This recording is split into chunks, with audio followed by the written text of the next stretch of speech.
All right, concept number 3, the quadratic formula. This is probably my favorite way to solve quadratic equations because it always works.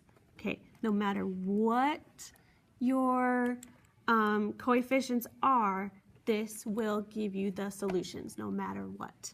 Okay, so the quadratic formula is this guy right here. Remember last year, if you had me, we learned a song how to do this, okay, to how to remember this quadratic formula, and it goes like this. X equals negative b plus or minus the square root of b squared minus 4ac all over 2a. That will be stuck in your head forever.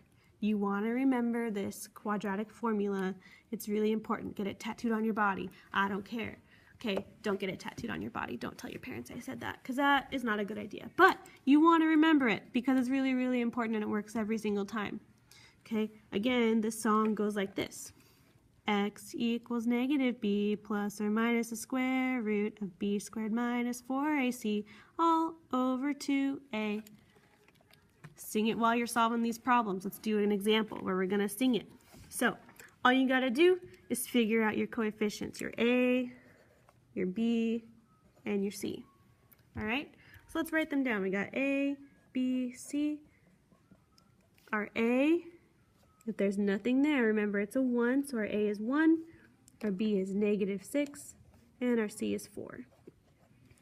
Now I forgot to mention something that's really important. Before you identify your a, b, and c, make sure your equation is set equal to 0.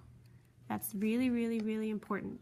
The equation has to be set equal to 0 in order for this to work. Okay, so now all we got to do is plug them in.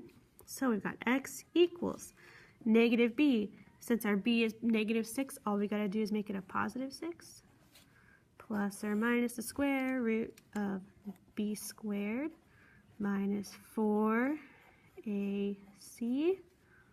all over 2 times a.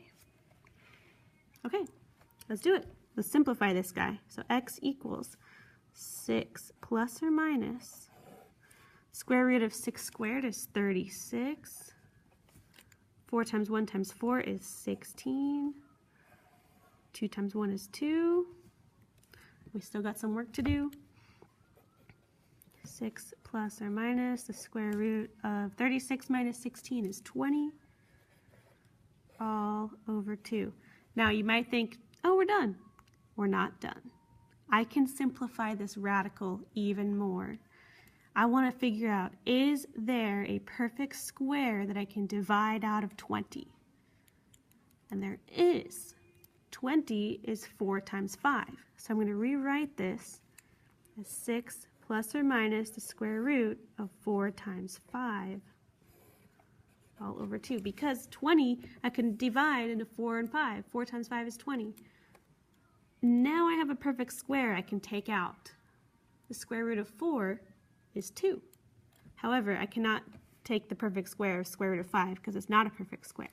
But I can take this out now. So x equals 6 plus or minus 2, since the square root of 4 is 2, square root of 5 over 2. Can I simplify this some more? You betcha. I can divide everything by 2.